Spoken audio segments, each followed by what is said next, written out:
Shed Science. How do, Shedders? Another Shed Science for you. I enjoyed the myth busting side of last week so much. I'm going to carry that theme on again today, okay? Another widely believed, hotly debated myth, and hopefully I can put that to bed today and give you the truths behind it, but also where it came from, so that we can really understand the myth and really put it to bed and get rid of it. All right, so today's myth is kids shouldn't resistance or strength train, or in actual fact it could be bad for them, is one of the two sides of that myth. Okay, now it's got three elements to it. Okay, so we've got the top myth, but there's three elements to it. I've chosen those three elements because they are three key things that people say when they talk about this myth, but also they're 3 points that can actually be flipped on their head, given one very key caveat, which I'll give you later on. Okay, the first point is that kids who resistance train and strength train are at a risk of injury. Okay, they're at a higher risk of injuring themselves during that strength or resistance training period, but also outside of that, and that injury risk carries over into performance. Okay, that's the first one. Stunted growth. Okay, a lot of people believe, and this is quite widely believed, I think anyway, that resistance training too early and strength training too early will actually slow or stunt a youngster's growth. Okay, and then the last one is that it's pointless, that the kids aren't ready to train and that they're not physically developed, they're physically mature enough to handle the rigors of strength training or resistance training, or S&C in general. Okay, now you can probably figure out that I don't believe these three, okay, and I'm going to try and prove them wrong as we go through today. But first of all, where have they come from? Okay, now there has actually been some research into this, and there's a paper I found this morning, actually, I didn't know it existed until this morning, that studied the admissions to hospital of paediatric patients, A&E in America. They don't call it A&E, they call it ER or something, in America. And then of those, how many of them took part in some kind of recreational strength training, or had a strength training background. That is kind of the crux of where the link comes from, is that there was believed that the number of injuries experienced by youngsters happened to coincide with the number of youngsters that were taking part in some kind of youth S&C or some kind of resistance training.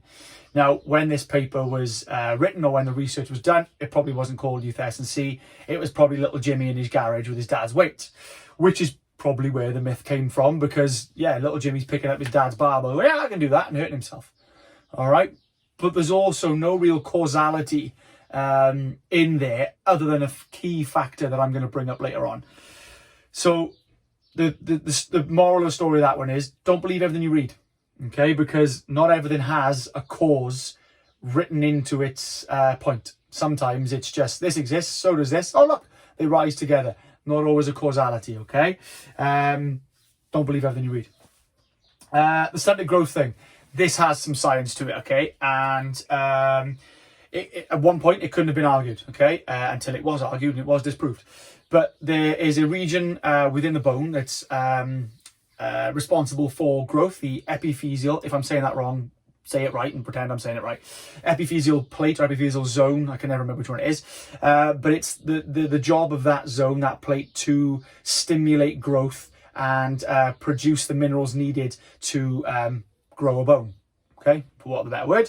And it was believed that excessive loading or consistent loading of the bones would slow the rate of development or the rate of functioning of this epiphyseal zone, epiphyseal plate, and therefore would stunt the growth of youngsters who strength trained. Again, but it was widely believed for a while, and you can see where the science comes from. Stress on that region will cause it to slow down, shut down, and therefore it won't grow.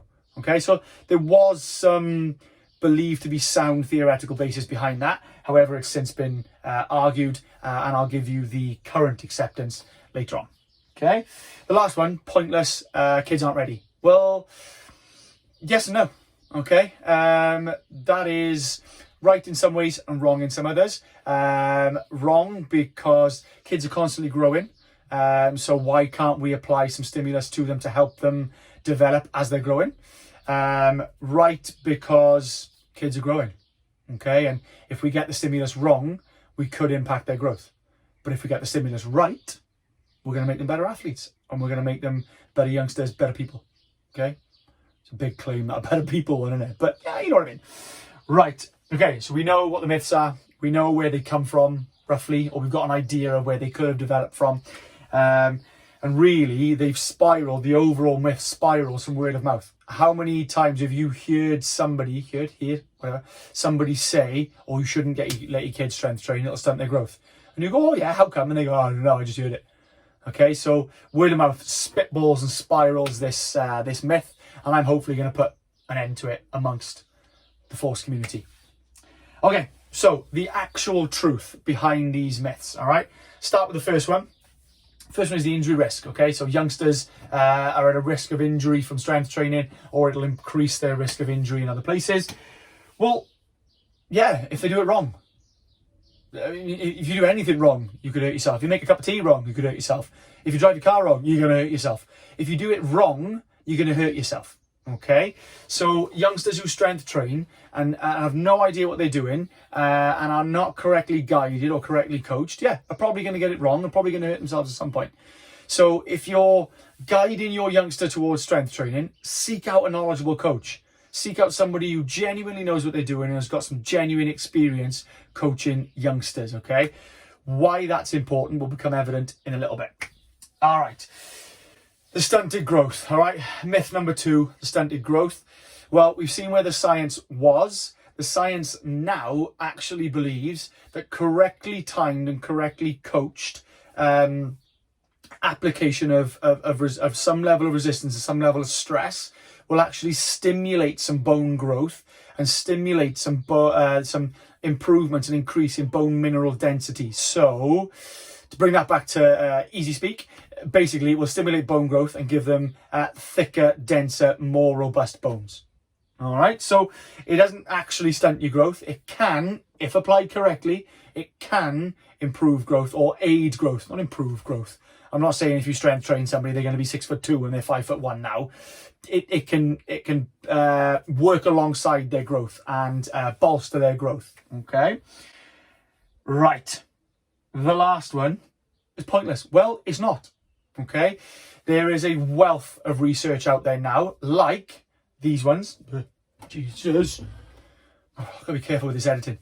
There's a wealth of research out there now that states all these ones, that if it's correctly timed, and these words are coming up on purpose, and correctly coached, then youngsters can actually benefit massively from S&C.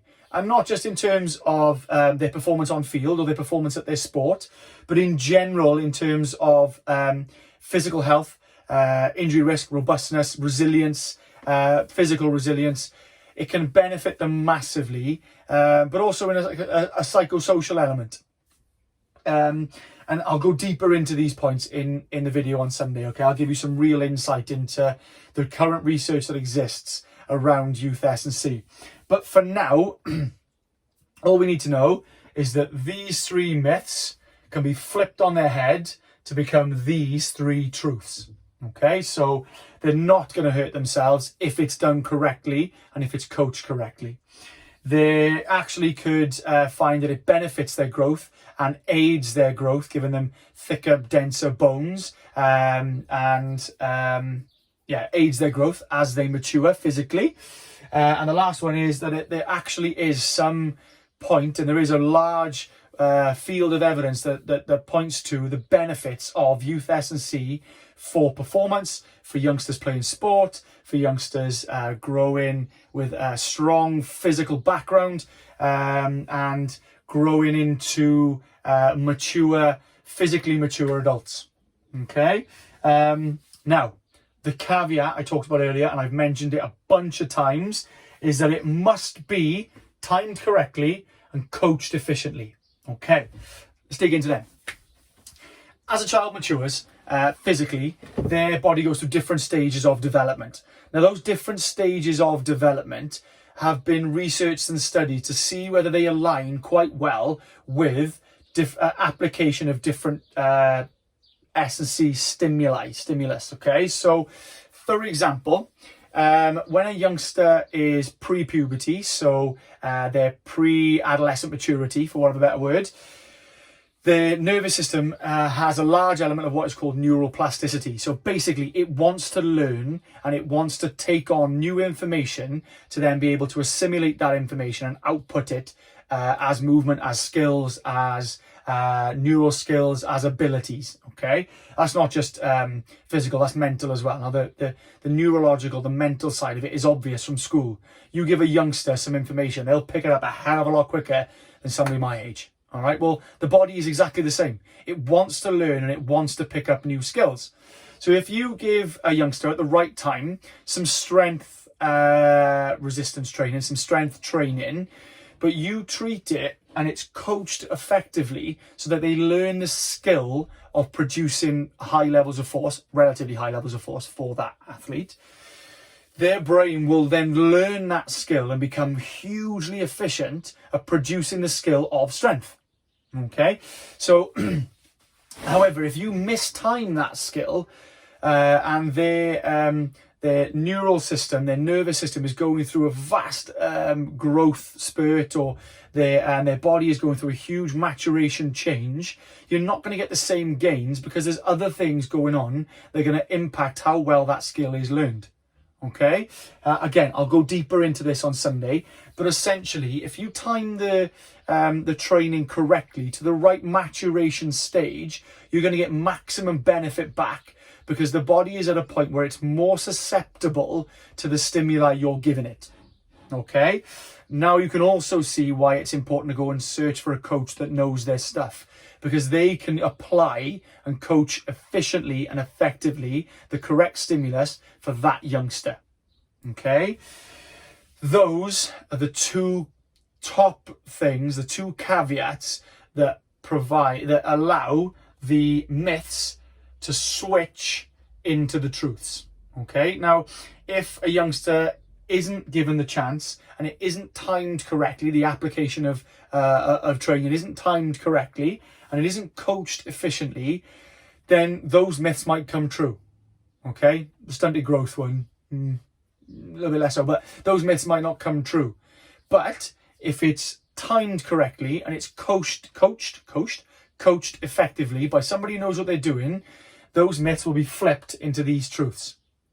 Okay, and that is something that is huge and is supported by a vast field of evidence. Get yourself a coach that knows what they're doing and let that coach figure out what's best for that kid. Okay, yeah, I think that's me about done, guys. Any questions? You know where I am. Happy shedding. See you soon. More information on this coming on Sunday. If it's still a little ambiguous, still a little bit unclear, I'll clear it up on Sunday. Have fun, guys. Happy shedding.